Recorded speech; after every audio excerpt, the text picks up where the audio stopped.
We usually think of Earth as this perfect Goldilocks planet, right? Not too hot, not too cold, giving us exactly what we need to survive.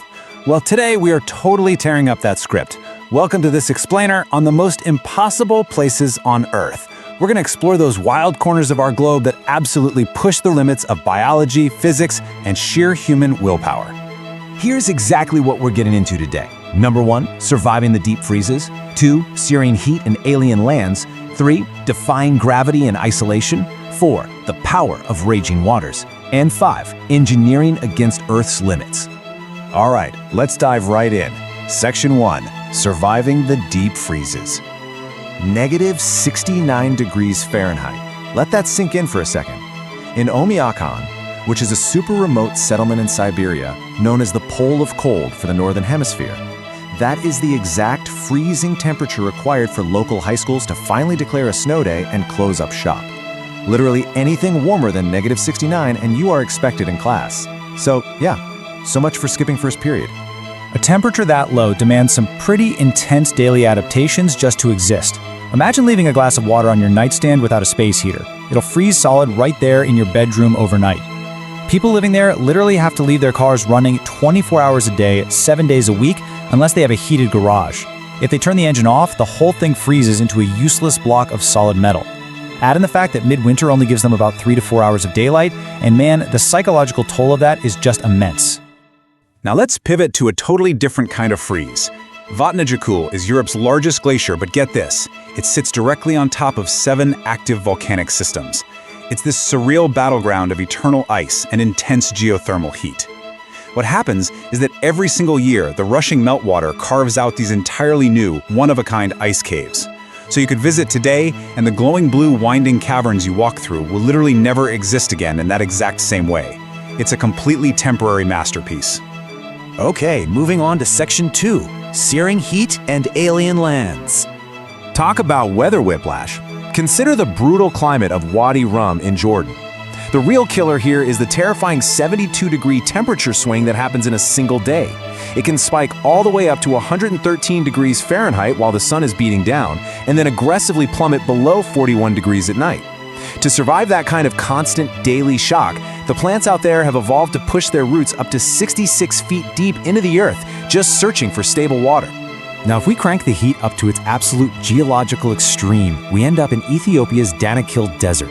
This hostile, completely alien environment sits 410 feet below sea level, right at this unique intersection where 3 massive tectonic plates are literally ripping apart.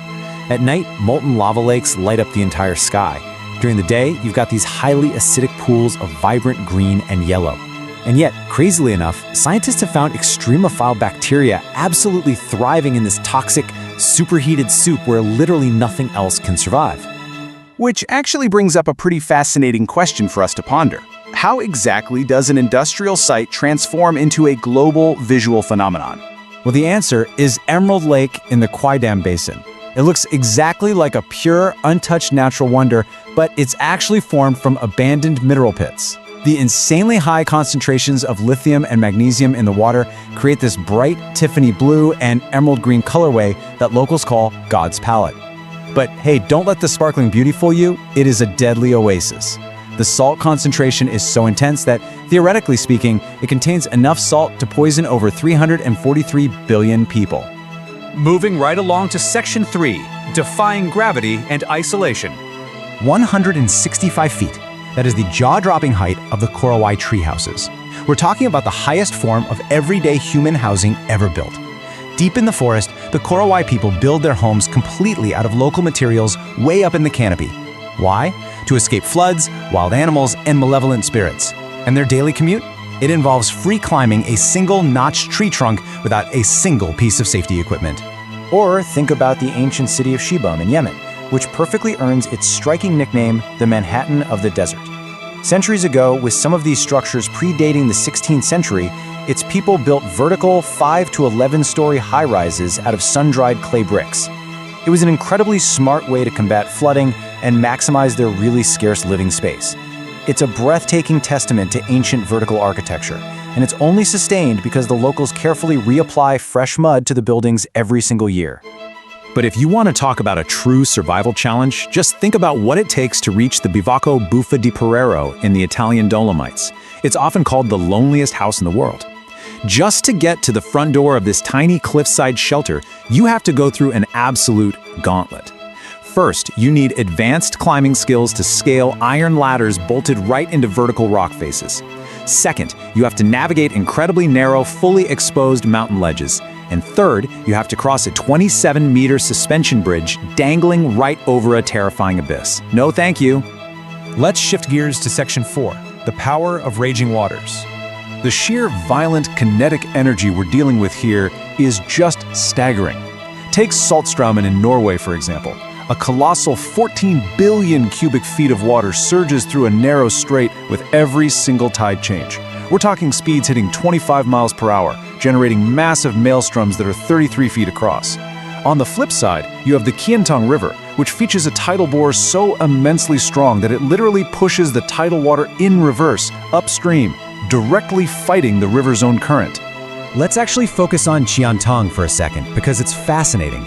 Tides from the East China Sea get funneled inland by a narrowing estuary, and that forms these racing, layered walls of water.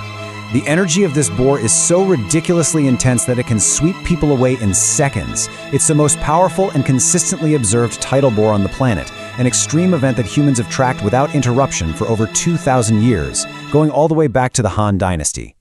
And finally, Section 5, Engineering Against Earth's Limits. Normally, a salt flat like Salar de Uyuni is just this beautiful natural wonder you go to observe, right? But then you have Karhan Salt Lake. Here, the salt literally acts as a robust industrial base. It's home to the 10,000 Zhang Salt Bridge. But it's not a traditional bridge with concrete piers. Nope, it's a 20-mile roadway laid directly onto a natural salt crust that is 50 to 60 feet thick, and it effortlessly supports heavy freight trucks and trains day in and day out. Speaking of trains, the Qinghai-Tibet Railway is a marvel that overcame some massive technical dangers. To build a track that essentially floats over unstable soil and melting permafrost in Tibet, engineers drove thousands of bridge pillars deep into the ground. These pillars actually act as massive thermosiphons, which are basically giant passive cooling pipes that constantly freeze and stabilize the earth around them. The environment up there is so brutal, with temps dropping to negative 49 degrees Fahrenheit, that the crews building it at 15,000 feet had to wear oxygen masks, even while sleeping, just to avoid brain damage. And you know what I absolutely love about this whole thing? Defying these extremes didn't mean they just ignored the environment. The project purposely preserves 1,300 arch spans beneath the elevated tracks. And the reason why is so cool, it's to allow herds of Tibetan antelopes to cross the land safely. It perfectly maintains this really fragile balance between human conquest and natural survival. To wrap up our engineering marvels, we have the Monsell Sea Forts off the coast of Britain. Built as an offshore defensive line during World War II, these giant steel tripods look exactly like those terrifying alien machines from War of the Worlds. But honestly, what makes them truly fascinating is their bizarre afterlife. After the war, they became these offshore havens for illegal pirate radio stations broadcasting into the UK, and one of them even became the rogue, self-proclaimed micronation of Sealand. So this all brings us to our final thought for today's explainer. Looking at all of these impossible places, from surviving deep freezes and scaling terrifying heights, to engineering massive railways over permafrost, would you actually dare set foot in these environments? Are some places just meant to remain totally untouched? Our planet is astonishing, it's brutal, and it's incredibly beautiful, and it just relentlessly tests our limits. Thank you so much for taking this wild journey with me today. Keep wondering and keep learning.